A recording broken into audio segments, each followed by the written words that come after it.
এই কাহিনীটি সহি মুসলিম শরীফে হজরত সুহাইব রুমি রাজিয়াল্লাহু থেকে বর্ণিত একটি দীর্ঘ হাদিস। রাসূলুল্লাহ সাল্লাল্লাহু আলাইহি ওয়াসাল্লাম এই ঘটনা বর্ণনা করেছেন, যা ঈমানের শক্তি, ত্যাগ ও আল্লাহর ওপর নিঃশর্ত আস্থার এক অনন্য দৃষ্টান্ত। এই কাহিনী সূরা বুরুজেরও উল্লেখিত হয়েছে। অনেক পূর্বে এক রাজা ছিল যে তার প্রজাদের ওপর অত্যাচার করত এবং মানুষকে শুধুমাত্র তার ইবাদত করতে বাধ্য করত। সে নিজেকে উপাস্য হিসেবে ঘোষণা করেছিল। তার রাজ্যে কোনো ব্যক্তি আল্লাহর ইবাদত করার সাহস করত না। এই রাজার একজন জাদুকর ছিল যে তার দরবারে বিভিন্ন জাদু ও কৌশল প্রদর্শন করত। সময়ের সাথে সাথে জাদুকর বৃদ্ধ হয়ে যায় এবং সে রাজাকে বলে, আমি এখন বৃদ্ধ হয়ে গেছি, আমার কাছে একজন শিষ্য পাঠান যাকে আমি আমার জাদুবিদ্যা শিখাতে পারি। রাজা তার কাছে একজন তীক্ষ্ণ বুদ্ধিসম্পন্ন যুবককে পাঠালেন যাতে সে জাদুবিদ্যা শিখতে পারে।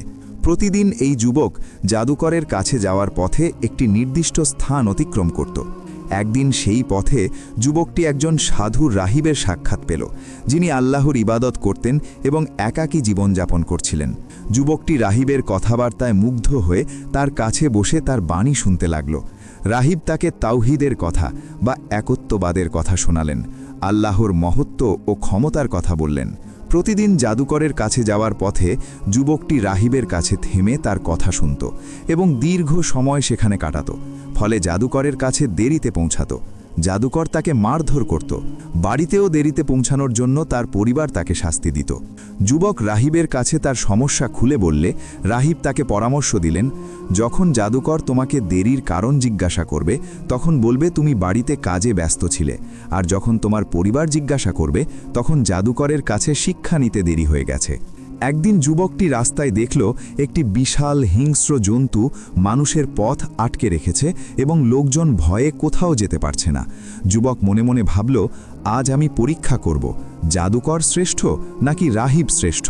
যুবক একটি পাথর হাতে নিয়ে বলল, হে আল্লাহ, যদি রাহিবের পথ তোমার কাছে জাদুকরের পথের চেয়ে প্রিয় হয় তাহলে এই জন্তুটিকে মেরে ফেলো, যাতে মানুষ তাদের পথে চলতে পারে। এই বলে যুবকটি পাথরটি ছুঁড়ে মারল এবং সেই জন্তুটি তৎক্ষণাৎ মারা গেল। মানুষ তাদের পথে চলতে শুরু করল। এই ঘটনায় যুবকের ঈমান দৃঢ় হল এবং সে বুঝে গেল যে আল্লাহর পথই সত্য পথ। যুবকটি রাহিবের কাছে গিয়ে এই ঘটনা বর্ণনা করল। রাহিব বললেন, হে যুবক, আজ তুমি আমার চেয়েও শ্রেষ্ঠ হয়ে গেছো। তুমি শীঘ্রই পরীক্ষার সম্মুখীন হবে। যখন তোমাকে পরীক্ষা করা হবে তখন আমার কথা কাউকে বলো না। এরপর থেকে যুবক আল্লাহর নামে দুয়া করে জন্মান্ধ ও কুষ্ঠ রোগীদের সুস্থ করতে লাগল। সে প্রতিটি রোগের চিকিৎসা করত এবং আল্লাহর ইচ্ছায় রোগীরা সুস্থ হয়ে যেত। তার খ্যাতি চারিদিকে ছড়িয়ে পড়ল। রাজার একজন বিশেষ সভাসদ ছিল যে অন্ধ হয়ে গিয়েছিল। সে অনেক উপহার উপদক্ষিণ নিয়ে যুবকের কাছে এলো এবং বলল, আমি যদি সুস্থ হয়ে যাই তাহলে এই সব উপহার তোমার। যুবক বলল, আমি কাউকে সুস্থ করি না, যিনি সুস্থ করেন তিনি হলেন আল্লাহ। তুমি যদি আল্লাহর প্রতি ঈমান আনো তাহলে আমি আল্লাহর কাছে দোয়া করব এবং তিনি তোমাকে সুস্থ করে দেবেন। সভাসদ আল্লাহর প্রতি ঈমান আনল এবং যুবক দোয়া করল। আল্লাহ তাকে সুস্থ করে দিলেন। সে তার দৃষ্টিশক্তি ফিরে পেল। সভাসদ রাজার দরবারে ফিরে এসে যথারীতি তার স্থানে বসল। রাজা তাকে দেখে অবাক হয়ে জিজ্ঞাসা করল, তোমার দৃষ্টিশক্তি কে ফিরিয়ে দিল? সভাসদ দৃঢ়তার সাথে উত্তর দিল, আমার প্রভু আল্লাহ আমাকে সুস্থ করেছেন। রাজা ক্রোধে বলল, আমার ছাড়া তোমার আর কোনো প্রভু আছে? সভাসদ বলল, আমার এবং তোমার প্রভু হলেন আল্লাহ। রাজা ক্রুদ্ধ হয়ে তাকে ধরে নির্যাতন শুরু করল যতক্ষণ না সে যুবকের কথা প্রকাশ করল। এরপর যুবককেও ধরে আনা হলো এবং একইভাবে নির্যাতন করা হলো। যুবকও রাহিবের কথা বলে দিল। তখন রাহিবকেও ধরে আনা হলো। রাজা প্রথমে রাহিবকে বলল, তোমার ধর্ম ত্যাগ করো, কিন্তু রাহিব অস্বীকার করল। তখন রাজা একটি করাত আনতে বলল এবং রাহিবের মাথার মাঝখানে রেখে তাকে দুই ভাগে করে ফেলল, কিন্তু রাহিব শেষ নিঃশ্বাস পর্যন্ত তার ঈমানে অটল রইল। এরপর রাজার সভাসদকেও একইভাবে শহীদ করা হলো। তিনিও তার ঈমান ত্যাগ করেননি। এবার যুবকের পালা এলো। রাজা তাকে ধর্ম ত্যাগ করতে বলল, কিন্তু যুবক অস্বীকার করল। রাজা তার সৈন্যদের বলল, একে উঁচু পর্বতের চূড়ায় নিয়ে যাও এবং যদি সে তার ধর্ম ত্যাগ না করে তাহলে তাকে নিচে ফেলে দাও। সৈন্যরা যুবককে পর্বত শিখরে নিয়ে গেল এবং ধর্ম ত্যাগ করতে বলল। যুবক দুয়া করল, হে আল্লাহ, তুমি যেভাবে ইচ্ছা আমাকে তাদের থেকে রক্ষা করো। হঠাৎ পর্বত কেঁপে উঠল এবং সৈন্যরা সবাই নিচে পড়ে মারা গেল। যুবক নিরাপদে রাজার কাছে ফিরে এলো। রাজা আবার তার সৈন্যদের বলল, একে মাঝ সমুদ্রে নৌকায় নিয়ে যাও এবং যদি সে তার ধর্ম ত্যাগ না করে তাহলে সমুদ্রে নিক্ষেপ করো। তারা যুবককে নৌকা করে মাঝ সমুদ্রের মাঝখানে নিয়ে গেল। যুবক আবার দোয়া করল, হে আল্লাহ, তুমি যেভাবে ইচ্ছা আমাকে তাদের থেকে রক্ষা করো। নৌকা উল্টে গেল এবং সকল সৈন্য ডুবে মারা গেল। যুবক নিরাপদে রাজার কাছে ফিরে এলো। রাজা যুবককে বলল, তুমি আমাকে কখনো হত্যা করতে পারবে না, যতক্ষণ না তুমি আমি যা বলছি তা করো। রাজা জিজ্ঞাসা করল, তা কি?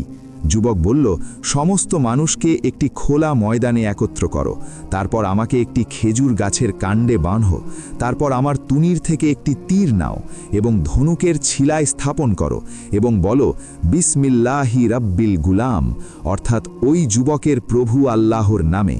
তারপর আমাকে তীর নিক্ষেপ করো। যদি তুমি এভাবে করো তবেই আমাকে হত্যা করতে পারবে। রাজা তাই করল। সে সমস্ত মানুষকে একত্রিত করল এবং যুবককে গাছের কাণ্ডে বাঁধল। তারপর তীর নিয়ে বলল, বিসমিল্লাহি রাব্বিল গুলাম, এবং তীর নিক্ষেপ করল।